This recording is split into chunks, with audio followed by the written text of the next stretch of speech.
ఈరోజు మనం ఒకసారి చూస్తే దీపం కార్యక్రమం పేదవాళ్ళ కోసం ఏదైతే ఎన్నికల మేనిఫెస్టోలో మేము చాలా స్పష్టంగా చెప్పాం, దాని ప్రకారం ఈరోజు 3 ఉచిత గ్యాస్ సిలిండర్లు ఇస్తామని హామీ ఇచ్చాం. ఇప్పటికే 1 రిలీజ్ చేశాం, 3 కూడా ఇచ్చేదానికి సిద్ధపడ్డాం. ఈ రోజు మీరు చూస్తే 48 అవర్స్లో వాళ్ళు కట్టిన తర్వాత తిరిగి వాళ్ళకి డబ్బులన్నీ కూడా రీపే చేస్తున్నాం. ఈ ఒక్క ప్రోగ్రాంలో 2,684 కోట్ల రూపాయలు ఖర్చు అవుతుంది. ఇప్పటికే 1 కోటి మంది రిజిస్ట్రేషన్ చేసుకున్నారు, 80 లక్షల మందికి ఇచ్చాం. 686 కోట్ల రూపాయలు ఈ కార్యక్రమం కింద ఇప్పుడు లేటెస్ట్ మనోహర్ గారు చెప్పినట్టు 93 లక్షలకు ఇచ్చాం. దీనికి ఎప్పటికప్పుడు ఎవ్వరికి ఇబ్బంది లేకుండా ఇచ్చే కార్యక్రమాన్ని తీసుకుంటాం.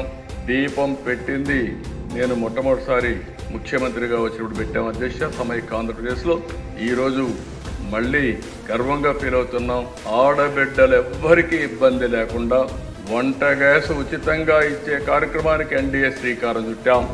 ఇది ఒక పెద్ద అచీవ్మెంట్ అని చెప్పి మీకు తెలియజేస్తున్నాను.